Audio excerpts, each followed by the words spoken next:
नहमदुहु व नुसल्ली व नुसल्लिम अला रसूलिहिल करीम अम्मा बाद आऊज़ु बिल्लाहि मिनश शैतानिर रजीम बिस्मिल्लाहिर रहमानिर रहीम। आज इंशाअल्लाह बाद नमाज मगरिब यकुम शाबान का आगाज़ हो जाएगा। शाबान का महीना किस कदर बरकतों वाला महीना है, इसका अंदाज़ा इस बात से लगाया जा सकता है कि हमारे प्यारे आका हज़रत मोहम्मद मुस्तफ़ा सल्लल्लाहु अलैहि वसल्लम माह रमज़ान का इस्तक़बाल रजब और शाबान के महीने से किया करते थे और रजब और शाबान का चाँद एहतिमाम के साथ देखा करते थे।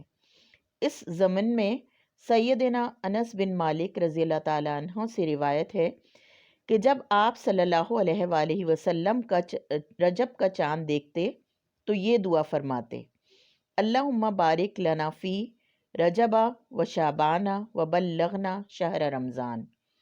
तर्जुमा है, ए अल्लाह रजब और शाबान के महीने को हमारे लिए बाइस बरकत बना दे और रमज़ान का महीना अता फरमा दे।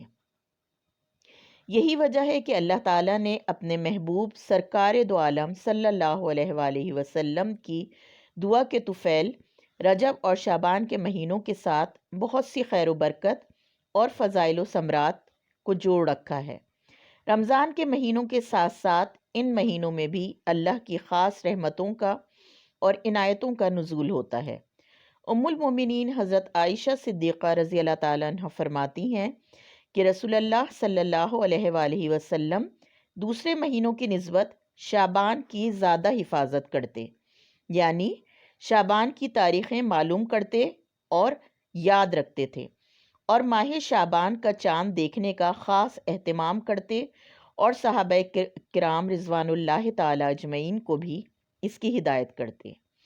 अहादीस मुबारका से ये बात भी साबित है कि माह रमज़ान से गहरे रूहानी ताल्लुक़ की बिना पर रसूलुल्लाह सल्लल्लाहु अलैहि वसल्लम पर रमज़ान की आमद से पहले ही शाबान के महीने में एक ख़ास कैफियत तारी हो जाती थी।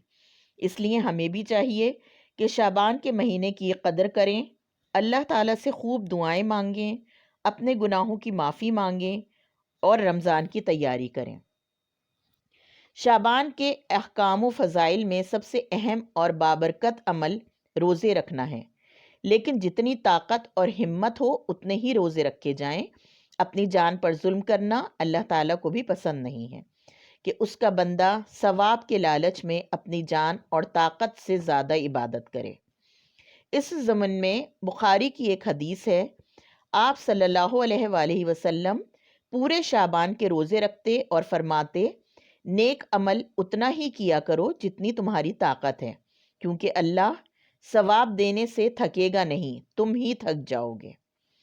हकीमुल उम्मत हज़रत मौलाना अशरफ अली थानवी साहब बाज़ बुज़ुर्गों से मनक़ूल ख़ास नवाफिल के बारे में फ़रमाते हैं, औरात की बाज़ किताबों में जो 15वीं शाबान के ख़ास नवाफिल की तहरीर है, ये कोई क़ैद नहीं, और जो चीज़ शरन बेक़ैद हो उसको बेक़ैद ही रखो।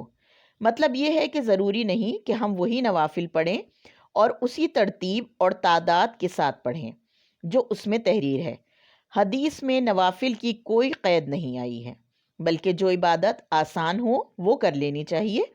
असल मकसद पूरी दिलजमई और खुशू खुजू के साथ अल्लाह की इबादत करना है, ना कि लंबे लंबे वजीफ़े पढ़े जाएं और दिलो दिमाग कहीं और हो, तो ऐसी इबादत व वज़ाइफ का कोई फ़ायदा नहीं।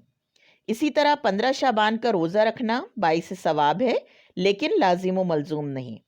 इस सिलसिले में हज़रत मौलाना अशरफ अली थानवी, मुफ्ती आज़म हज़रत मोहम्मद शफ़ी उस्मानी रहमतुल्लाह अलैह, हज़रत मुफ्ती महमूद गंगूही और दीगर उलमा की तसरीहात के मुताबिक इस दिन रोज़ा रखना मुस्तहिब है, यानी कि रख लिया जाए तो सवाब है और ना रखें तो कोई गुनाह नहीं है।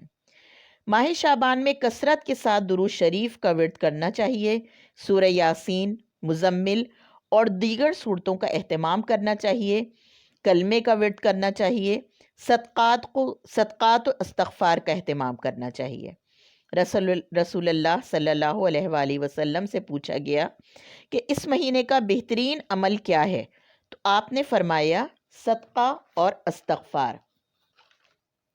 इसी तरह مفاتیح الجنان میں آیا ہے کہ جو شخص ماہ شعبان میں ہر روز 70 مرتبہ استغفار کرے تو گویا ایسے ہے جیسے اس نے دوسرے مہینوں میں 70,000 مرتبہ استغفار کیا۔ ان تمام باتوں سے یہ بات سمجھ میں آتی ہے کہ ہمیں ماہ شعبان میں کثرت کے ساتھ درود شریف، کلمہ، صدقات و خیرات کا اہتمام کرنا چاہیے۔ اس ماہ کی 15ویں شب اور دن کو خصوصی اہمیت بھی حاصل ہے۔ یہ بڑی بابرکت رات ہوتی ہے۔ امام جعفر صادق رحمۃ اللہ علیہ فرماتے ہیں کہ امام محمد باقر سے اس رات کے بارے میں پوچھا گیا تو انہوں نے فرمایا یہ رات شب قدر کے علاوہ تمام راتوں سے افضل ہے، بس اس رات تقرب الہی حاصل کرنے کی کوشش کرنی چاہیے۔ اس رات خدا تعالیٰ اپنے بندوں پر فضل و کرم فرماتا ہے اور ان کے گناہ معاف کرتا ہے۔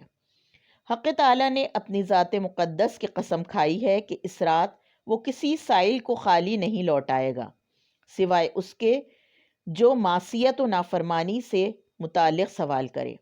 خدا نے یہ رات ہمارے لیے خاص کی ہے، جیسے شب قدر کو رسول اللہ صلی اللہ علیہ وآلہ وسلم کے لیے مخصوص فرمایا۔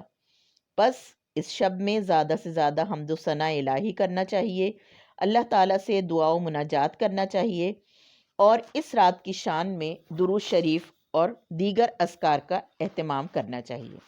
اللہ تعالیٰ ہم سب کو یہ رات نصیب فرمائے اور اس رات کا حق ادا کرنے کی توفیق عطا فرمائے۔